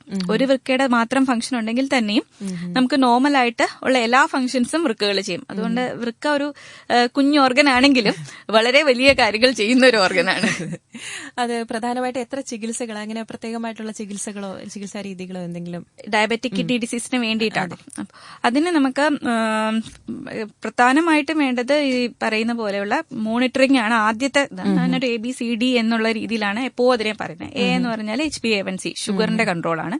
അത് നമ്മൾ എപ്പോഴും ഒരു HbA1c 6.5 താഴെ. അത് ഷുഗറിന്റെ മരുന്നുകൾ നമ്മൾ ആ ക്രിയാറ്റിന്റെ ലെവൽ അനുസരിച്ചിട്ട് ഓരോ ഇതിനും ഓരോ മരുന്നുകളുണ്ട്. ആദ്യം നമുക്ക് ഷുഗറിന്റെ ഗുളികകൾ മതിയായിരിക്കും.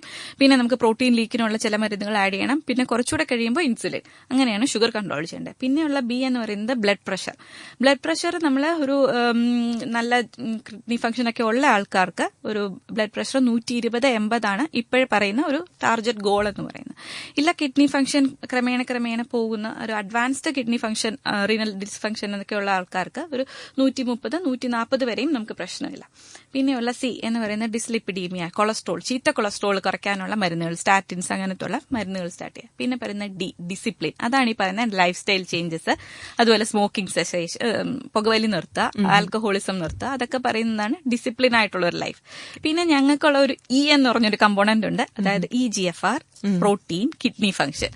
അതിനെ മെയിൻറ്റെയിൻ ചെയ്യാനുള്ള ചില മരുന്നുകളുണ്ട്. നമുക്കതിന് ഓരോ GFRനും നേരത്തെ പറഞ്ഞ പോലെ ചില മരുന്നുകൾ നമുക്ക് കൊടുക്കാൻ പറ്റും. അതിന്റെ ഡോസ് അഡ്ജസ്റ്റ് ചെയ്ത് കൊടുക്കണം. പ്രോട്ടീനിലേക്ക് തടയാനുള്ള മരുന്നുകളുണ്ട്. അതല്ല, പുതിയ പല മരുന്നുകളും ഇപ്പം വന്നിട്ടുണ്ട്. കിഡ്നിക്കും ഹാർട്ടിനും സേഫ് ആയിട്ടുള്ള ഒരുപാട് മരുന്നുകൾ ഇപ്പോൾ അവൈലബിൾ ആണ്. അതുകൊണ്ട് നമുക്ക് ഇല്ലാന്നുണ്ടെങ്കിൽ എന്ത് പറ്റുമെന്ന് വെച്ചാൽ നോർമലായിട്ട് കിഡ്നി ഫംഗ്ഷൻ ഡയബറ്റിക് ഉള്ള പേഷ്യൻസിന് കിഡ്നിയുടെ ഫംഗ്ഷൻ ഓരോ വർഷവും 10 ml/minute വെച്ചാണ് കുറയുന്നത്. ഈ മരുന്നുകളെല്ലാം കഴിച്ചാൽ നമുക്കതൊരു 2 മുതൽ 3 ml/minute കുറയുന്ന രീതിയിൽ ആക്കാൻ പറ്റും. ഓക്കെ ഡോക്ടർ, അപ്പോൾ നമ്മുടെ പ്രോഗ്രാമിന്റെ സമയം ഏകദേശം അവസാനിച്ചിരിക്കുകയാണ്. ഈ ഒരു അവസരത്തിൽ എന്താണ് പ്രിയ ശ്രോതാക്കളോട് ഡോക്ടറിന് പറയാനുള്ളത്? ഞാൻ പറയുന്നത് എല്ലാവരും ആദ്യത്തെ ഒരു ഗോൾഡൻ 10 years അത് നമ്മൾ യൂസ്ഫുൾ ആയിട്ട് യൂസ് ചെയ്യുക. അപ്പോൾ കറക്റ്റായിട്ട് ഡോക്ടറെ കാണുക, നിങ്ങളുടെ മരുന്നുകൾ കറക്റ്റായിട്ട് കഴിക്കുക, ഷുഗറിന്റെ ലെവൽ കൺട്രോൾ ആക്കി വെക്കുക, ആവശ്യമില്ല പുകവലി, മദ്യപാനം അങ്ങനത്തുള്ള ദുശീലങ്ങൾ ഒഴിവാക്കുക, വ്യായാമങ്ങൾ ചെയ്യുക, ഹെൽത്തി ആയിട്ടുള്ളൊരു ലൈഫ് സ്റ്റൈൽ കൊണ്ടുപോകുക. അങ്ങനെ കൊണ്ടുപോയാൽ തന്നെ നമ്മുടെ പല അവയവങ്ങളും ഇൻക്ലൂഡിങ് നമ്മുടെ വൃക്ക എല്ലാത്തിനെയും സംരക്ഷിക്കാൻ പറ്റും. അപ്പൊ നമ്മളും അത് തന്നെയാണ് പറയുന്നത്. എല്ലാവർക്കും വൃക്കരോഗങ്ങൾ ഉണ്ടാവാതിരിക്കട്ടെ, എല്ലാവരും സേഫായി തന്നെ ഇരിക്കട്ടെ. ഓക്കെ ഡോക്ടർ, അപ്പോൾ ഇത്രയും നേരം നമ്മോടൊപ്പം ഉണ്ടായിരുന്നത് കൊല്ലം കിംസ് ഹോസ്പിറ്റലിലെ associate consultant nephrology doctor Meenu G ആണ്. അപ്പോൾ ഡോക്ടറിന്റെ വിലയേറിയ നിർദ്ദേശങ്ങൾക്കും അഭിപ്രായങ്ങൾക്കും റേഡിയോ ബെൻസികന്റെ പേരിൽ നന്ദി പറയുകയാണ്. നന്ദി ഡോക്ടർ.